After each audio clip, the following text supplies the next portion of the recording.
প্রিয় রুদ্র, প্রযত্নে আকাশ। তুমি আকাশের ঠিকানায় চিঠি লিখতে বলেছিলে। তুমি কি এখন আকাশ জুড়ে থাকো? তুমি আকাশে উড়ে বেড়াও তুলোর মতো, পাখির মতো। তুমি এই জগৎ সংসার ছেড়ে আকাশে চলে গেছ। তুমি আসলে বেঁচেই গেছো রুদ্র। আচ্ছা, তোমার কি পাখি হয়ে উড়ে ফিরে আসতে ইচ্ছে করে না? তোমার সেই ইন্দিরা রোডের বাড়িতে আবার সেই নীলক্ষেত, শাহবাগ, পরিবাগ, লালবাগ চষে বেড়াতে ইচ্ছে তোমার হয় না? এ আমি বিশ্বাস করি না। ইচ্ছে ঠিকই হয়, পারো না। অথচ এক সময় যা ইচ্ছে হতো তোমার তাই করতে। ইচ্ছে যদি হতো সারা রাত না ঘুমিয়ে গল্প করতে করতে। ইচ্ছে যদি হতো সারা দিন পথে পথে হাঁটতে হাঁটতে। কে তোমাকে বাধা দিত? জীবন তোমার হাতের মুঠোয় ছিল। এই জীবন নিয়ে যেমন ইচ্ছে খেলেছ। আমার ভেবে অবাক লাগে, জীবন এখন তোমার হাতের মুঠোয় নেই। ওরা তোমাকে ট্রাকে উঠিয়ে মিঠেখালি রেখে এলো, তুমি প্রতিবাদ করতে পারোনি। আচ্ছা, তোমার লালবাগের সেই প্রেমিকাটির খবর কি? দীর্ঘ বছর প্রেম করেছিলে তোমার যে নেলি খালার সাথে। তার উদ্দেশ্যে তোমার দিস্তা দিস্তা প্রেমের কবিতা দেখে আমি কি ভীষণ কেঁদেছিলাম একদিন। তুমি আর কারো সঙ্গে প্রেম করছো, এ আমার সইত না। কি অবুঝ বালিকা ছিলাম তাই কি? যেন আমাকেই তোমার ভালোবাসতে হবে, যেন আমরা দুজন জন্মেছি দুজনের জন্য। যেদিন ট্রাকে করে তোমাকে নিয়ে গেল বাড়ি থেকে, আমার খুব দম বন্ধ লাগছিল। ঢাকা শহরটিকে এত ফাঁকা আর কখনো লাগেনি। বুকের মধ্যে আমার এত হাহাকারও আর কখনো জমেনি। আমি ঢাকা ছেড়ে সেদিন চলে গিয়েছিলাম ময়মনসিংহে। আমার ঘরে তোমার বাক্স ভর্তি চিঠিগুলো হাতে নিয়ে জন্মের কান্না কেঁদেছিলাম।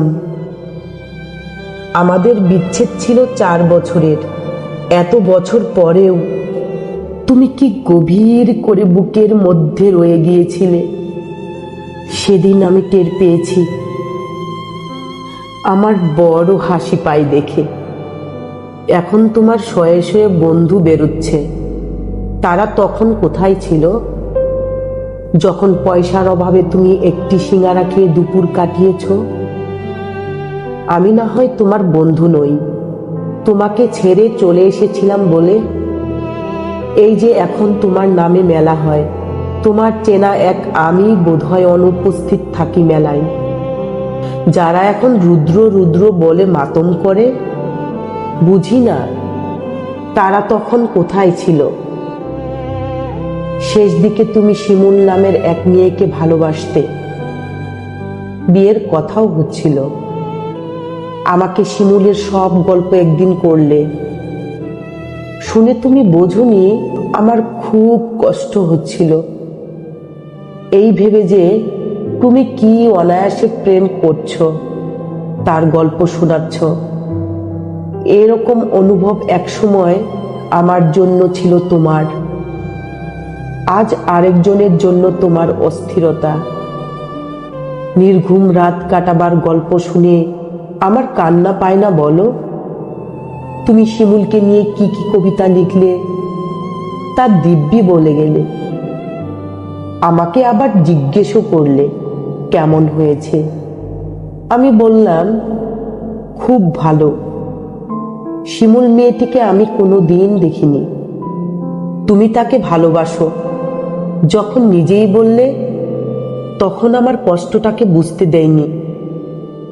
তোমাকে ছেড়ে চলে গেছি ঠিকই, কিন্তু আর কাউকে ভালোবাসতে পারিনি। ভালোবাসা যে যাকে তাকে বিলোবার জিনিস নয়। আকাশের সঙ্গে কত কথা হয় রোজ, কষ্টের কথা, সুখের কথা। একদিন আকাশ ভরা জ্যোৎস্নায় গা ভেসে যাচ্ছিল আমাদের। তুমি দু চারটি কষ্টের কথা বলে নিজের লেখা একটি গান শুনিয়েছিলে। ভালো আছি, ভালো থেকো, আকাশের ঠিকানায় চিঠি দিও। মংলায় বসে গানটি লিখেছিলে। মনে মনে তুমি কার চিঠি চেয়েছিলে? আমার, নেলি খালার, শিমুলের? অনেক দিন ইচ্ছে তোমাকে একটা চিঠি লিখি। একটা সময় ছিল তোমাকে প্রতিদিন চিঠি লিখতাম, তুমিও লিখতে প্রতিদিন। সেবার আরমানিটোলার বাড়িতে বসে দিলে আকাশের ঠিকানা। তুমি পাবে তো এই চিঠি? জীবন এবং জগতের তৃষ্ণা তো মানুষের কখনো মেটে না। তবু মানুষ আর বাঁচে কদিন বলো? দিন তো ফুরোয়। আমার কি দিন ফুরোচ্ছে না? তুমি ভালো থেকো, আমি ভালো নেই। ইতি সকাল, পুনশ্চ। আমাকে সকাল বলে ডাকতে তুমি। কত কাল ওই ডাক শুনি না। তুমি কি আকাশ থেকে সকাল আমার সকাল বলে মাঝে মধ্যে ডাকো? নাকি আমি ভুল শুনি?